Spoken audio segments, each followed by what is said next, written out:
cool would it be to have an Airbnb experience tied to your listing? And you have the capacity to create additional income. It doesn't become a discussion about my occupancy rates. This is the answer, period. Good. Hey team, so I'm gonna hop on. I'm on the free version of Zoom, so it's got about a 40-minute time limit, but shouldn't take that long to walk through. We'll try to reserve some time at the end for questions and concerns. But I wanted to do this for the community to bring some of the nuances about both SBA programs that are out there to bear and answer some questions that are out there, because one thing that's clear with both programs, they're not catered in any manner toward Airbnb hosts or short-term rental hosts. And there's a lot of portions of both applications that require a little bit of thought, or you're just gonna stop and quit because it's not very transparent as to what goes in each block and how do you come up with those specific numbers. But I applied for both programs, the economic infrastructure, economic injury disaster loan, or EDIL, and also the Paycheck Protection Program. Like you fell out of that bed. What's that? Get myself up and get out of bed. Oh, I'm sorry. I'm not on mute. I thought you were talking to me. No, you're good, Zapper. But you'll see the screen here, and I'll just kind of walk through some of the differences between the two, and then I'll go through some of the highlights of both, and then I'll walk through the actual application process for both of the programs. So in front of you, you've got a split screen that just shows both programs and the eligibility terms of both. Now, for both these programs, they are catered to small businesses with 500 or less employees. That includes sole proprietors. For those of you that had a question whether or not, if you're a sole proprietor, meaning you don't have an entity established, can I apply? The answer is yes. It's just going to require a little bit more documentation when it comes to verification of your payroll or your business expenses. Its uses are vastly different. The Paycheck Protection Program is generally geared towards reimbursement of payroll for small businesses that have employees that they 1099 and keeping those employees paid through this COVID crisis. Whereas on the other hand, the EIDL program is specifically designed to keep businesses afloat, period. It's not specific to payroll, to mortgage interest, to utilities. It's all encompassing. It's just out there as a loan to get businesses or keep businesses afloat rather. The amounts are vastly different. One, for the Paycheck Protection Program, there's a formula that they've put in, which is not very standard, and it's actually confusing a lot of banks as it pertains to how to apply the data that's input from the host or from the applicant. The Paycheck Protection Program will take into consideration your payroll, and then you multiply that times 2.5 of your business's average monthly payroll, and you come up with a loan amount. Whereas the EIDL, you can borrow up to $2 million. And one thing we don't know about the EIDL is what's the determining factor with the SBA in terms of how much you get. So that's a key thing to note. The other key thing to note is the timeline. Both are on separate timelines. The PPP is available through the end of June, which makes applying for it that much more urgent, and it's also first come, first serve. The EIDL goes through the end of the year, but it's also capped at, I think, about $349 billion as part of the federal government's CARE Act. But both of them are first come, first serve. And as it stands currently, according to Steve Mnuchin, if money runs out, which small businesses are now afraid of, the well's going to run dry. So both he and President Trump publicly announced that they will go back to Congress and ask for more money if, in fact, small businesses are left out to dry because of either some complications between them and their banks, or they just didn't get their applications in on time. Key point with both of these are the terms that are behind them. Now, traditionally, interest rates that are tied to loans, 3% and higher, these loans are very favorable. The PPP has a fixed interest rate of, I think, 1%. It went up after a bunch of banks complained. So what you're seeing is what was initially out there, but it's actually up to 1.1%, 1% now. And it's deferred for 6 months. On the other hand, the EIDL is more of a standard loan where I think it's about 3.75% that you'll pay for the loan, but it's deferred for up to 12 months. Key thing to note about the EIDL program is that it's a loan, but within the construct of the loan, there's a $10,000 advance, which is essentially a grant that you will not have to repay if it's given to you. Now, what's key to understand about that is you can apply for the EIDL and not be granted a loan, but you can be granted the advance or the grant, and you can apply for the EIDL 3 times, as I understand it. So if you're denied due to some inconsistencies with the paperwork, you can go back and apply up to 3 times. But the actual loan itself and the advance are within the construct of the EIDL, but they're 2 separate things. So just understand that, and that's why it's important and urgent, in my opinion, for everybody to apply. Because if you get a $10,000 loan, that's essentially a grant that you don't have to pay back, and you can apply it to, in our case, helping keep some of our properties afloat.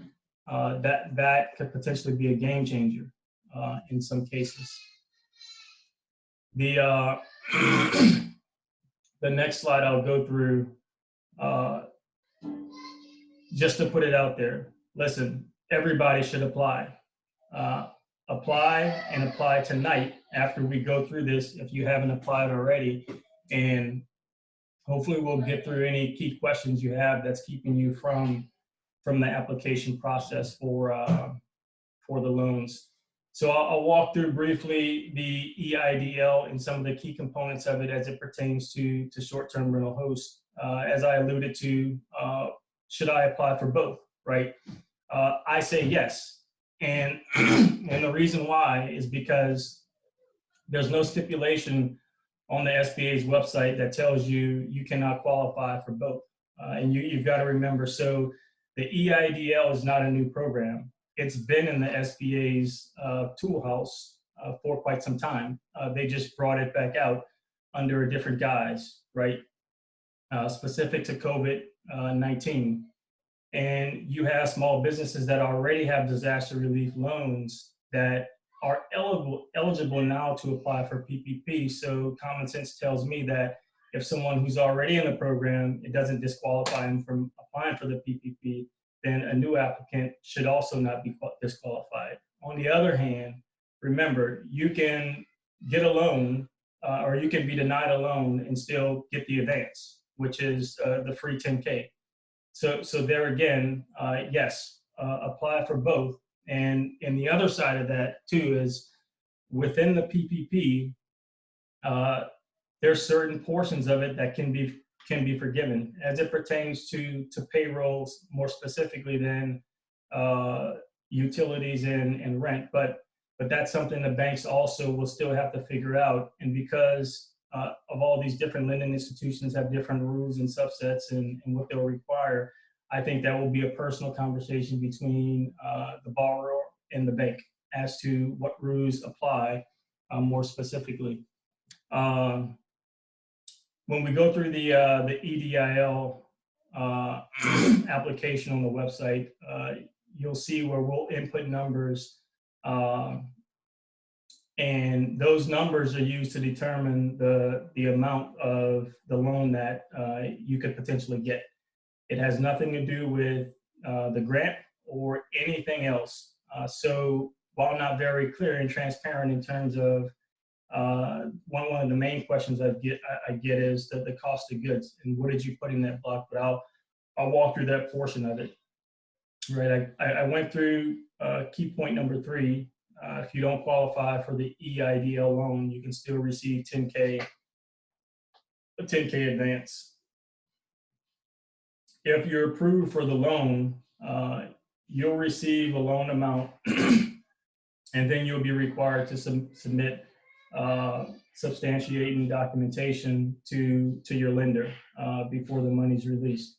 And that brings back the importance of bit record keeping, and also just due to the period of time right now being early in the year, most people haven't filed taxes, and for that reason, based on when this thing kicked off, everything dating 15 February and forward, all that means is that anything verifiable for you in this case will have been verified for your taxes for 2019. So to me, that's an easy win for most people that haven't filed taxes yet. They'll just be able to show that support and documentation from their 2019 taxes. I'll cover this, but again, the gross revenue and cost of goods. So for the previous 12 months, there are a lot of questions as to what is considered goods and services versus typical expenses that are used to generate revenue. Now, here again becomes the conversational point between the borrower, in our case, short-term rental hosts, because our goods and services are substantially different than a typical small business. And the way I see it, all of my expenses are goods and services because they're used in a capacity to run and maintain a business.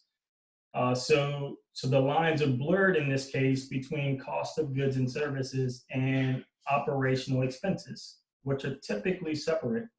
But going through this, there's a good case in our case as short-term rental hosts to say that these are in fact goods and services that are provided to run the business.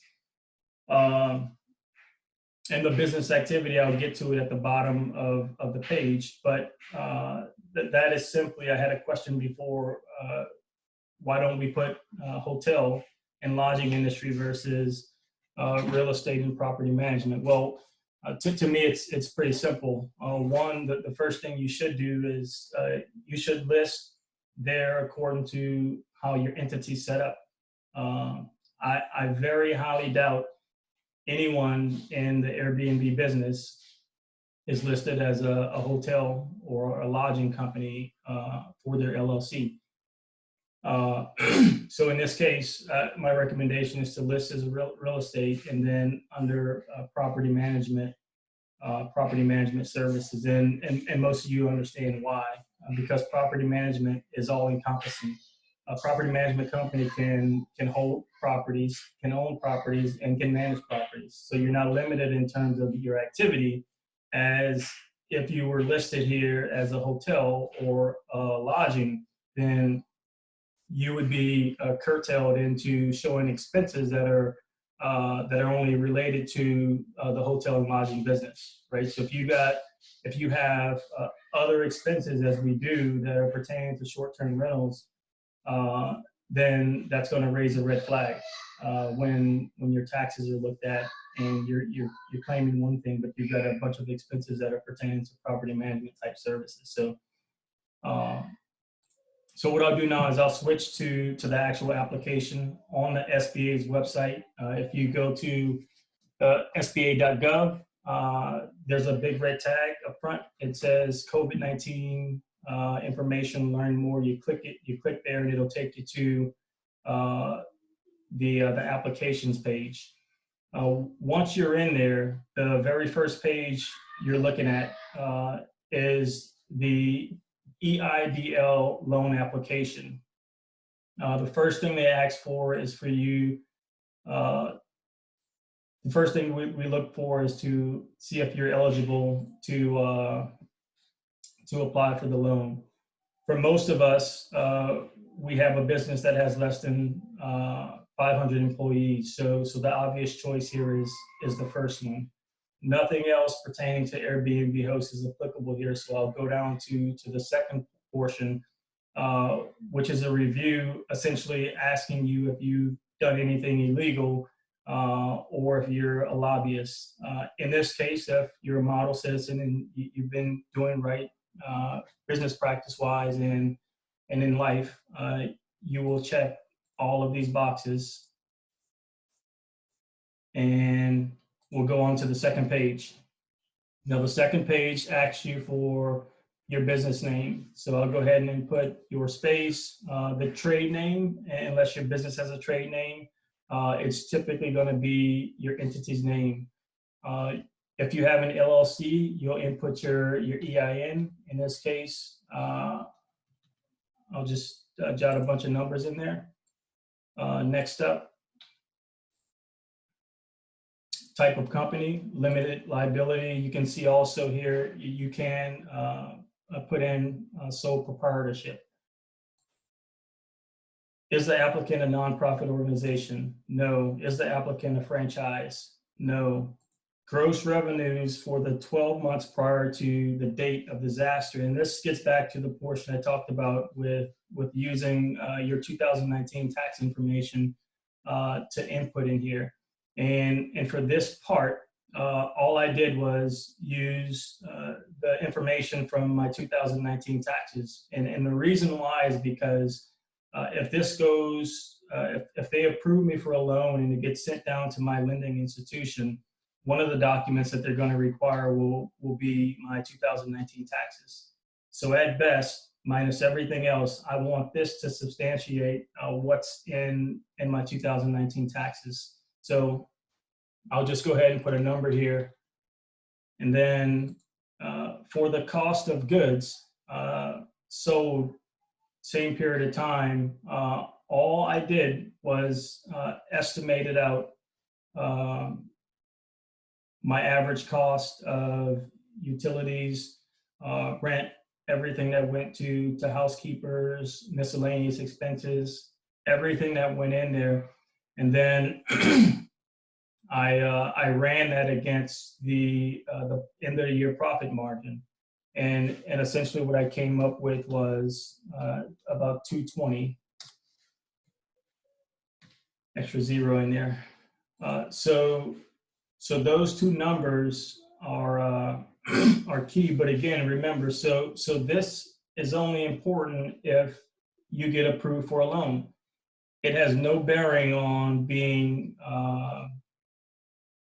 given the $10,000 advance. And remember, depending on how long this goes on and when you get the phone call about the loan, you do not have to accept the loan.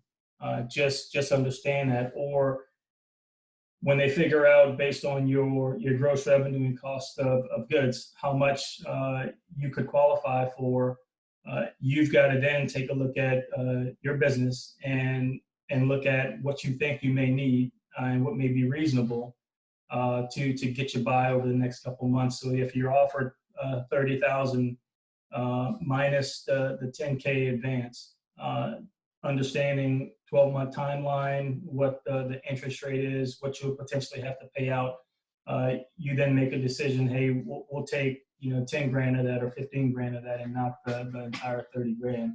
once you kind of look at the numbers from a business standpoint.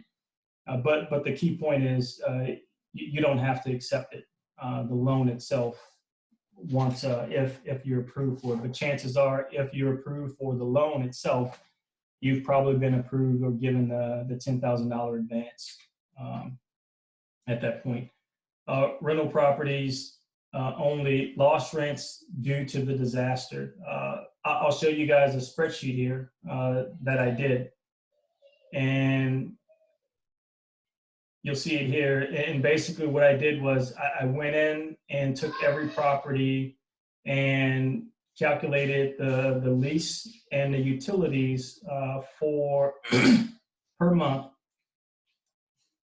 and came up with two numbers. And then those numbers equal somewhere around I'll just say $32,000.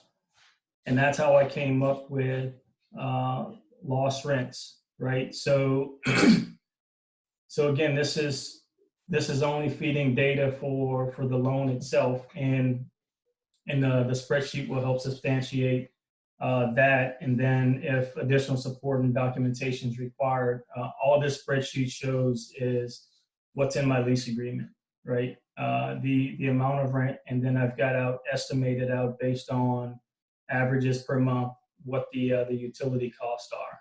It's a close enough figure to get us to a fruitful discussion about what that cost is and what it's costing me per month to run units, which then should tie into the loan amount that's being considered to give us, right? So for everybody else in this business, nonprofit, nothing here. Combined annual operating expenses for all secular and social services provided by the faith-based entity.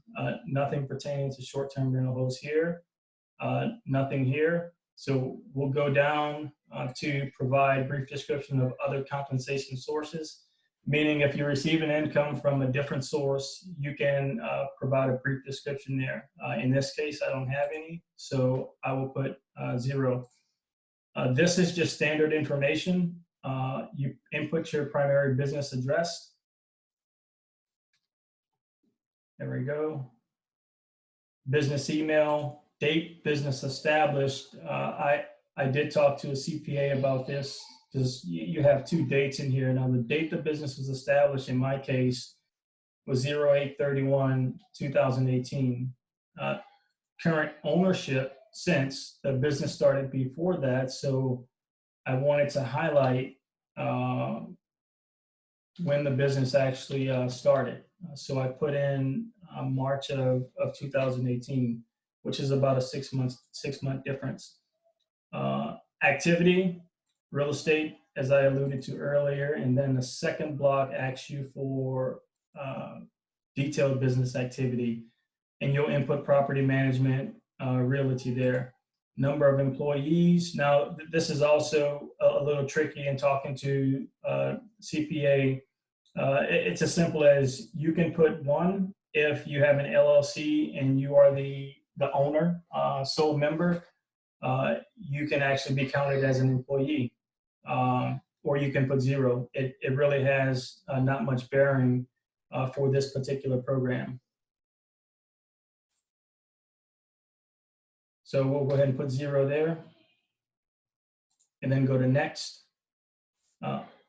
All standard information here. Individual owners. Is this business owned by a business entity? No, that means simply if you're a subsidiary of another LLC. In this case, for me, that's no. Owner agent, that's my personal information in here. Boom, title office, owner, ownership percent, 100%. My email address, my social security number, my birthday, place of birth, great place in New Orleans, US citizen, yes. Residential address, boom. Add additional owner. Oh, it told me I was lying, 1979.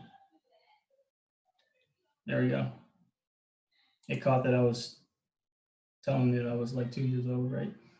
So you've got everything on page 2, and then we hit next, and then this information here, it's pretty standard. Nope, nope, nope, haven't been convicted of anything. If anyone assisted me or assisted you with this application, you'll annotate that here.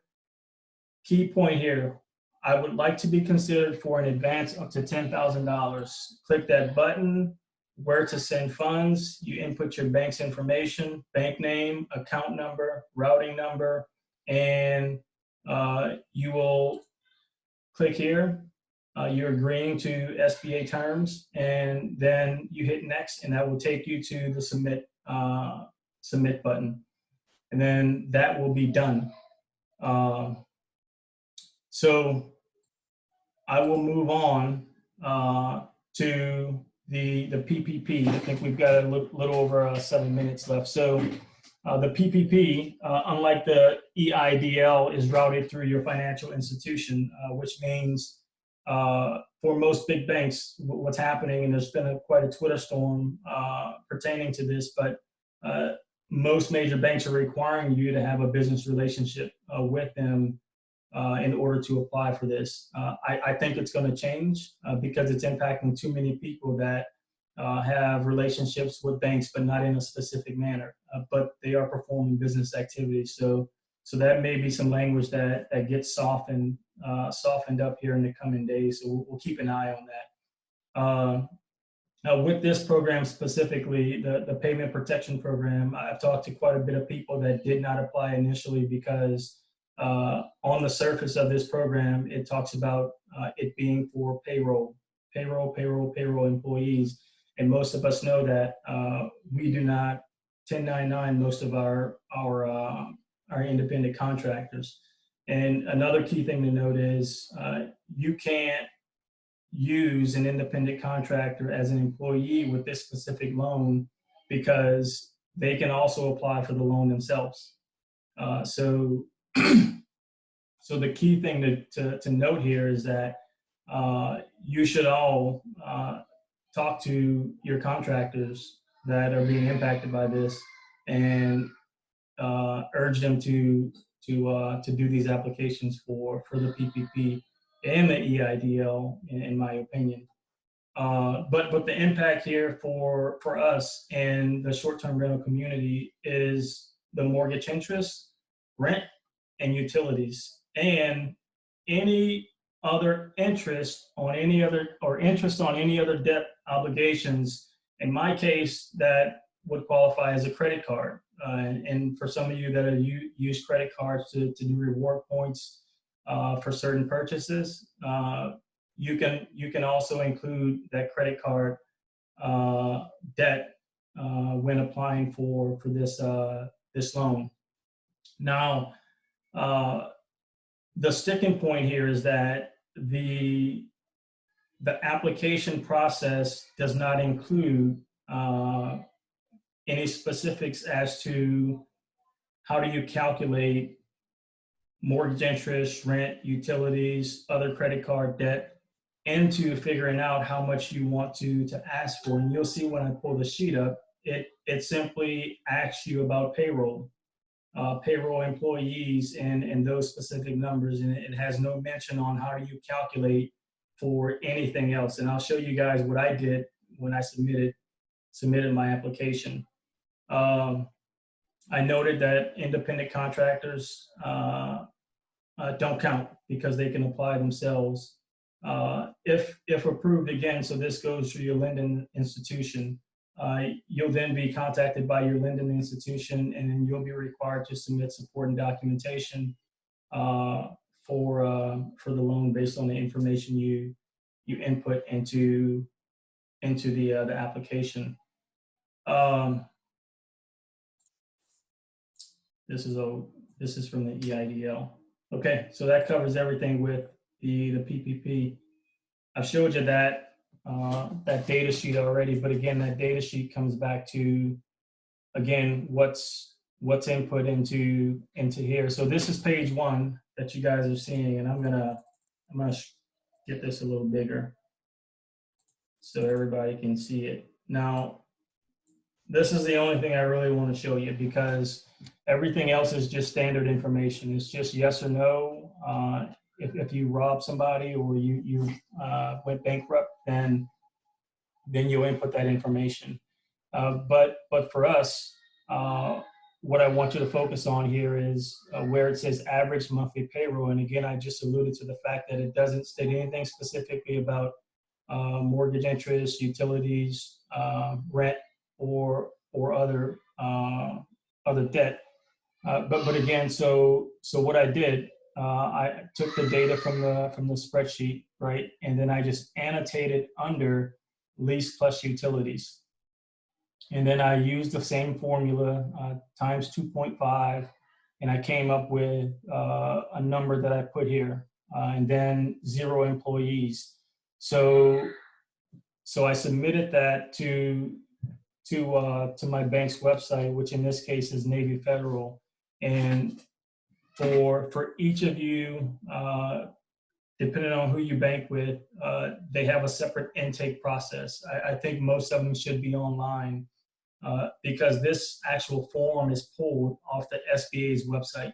Once you're on the SBA's website under the Economic Disaster Relief, you'll see PPP. You go into the program, there'll be a red button to the side that says download PDF here. Manually fill it out and then get to your bank's website probably beforehand, understand where it's submitted, and then I would, as in my case, I called Navy Federal and said, hey, what else are you guys requiring initially to be submitted with this PPP application, and when can I expect to hear back? They had no clue, of course. That was Friday, but it did allow me to submit it, and it's now in the pipeline. So now I'm just playing a waiting game with respect to when I'll get called back. So I have both applications in, one through the SBA, which you can also call their 1-800 number to find out a status on those applications. And then also the PPP goes through your lending institution. So with that, what I'll do, we have about a minute, a little bit over a minute left. I will open the floor for any specific questions.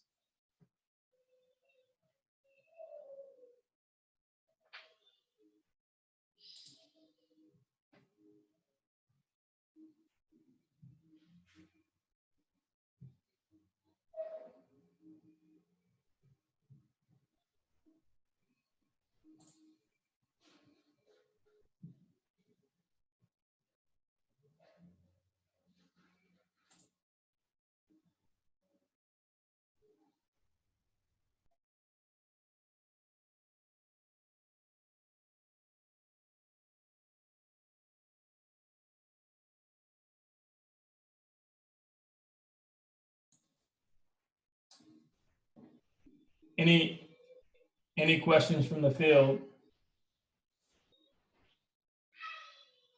Yeah, I do have a question.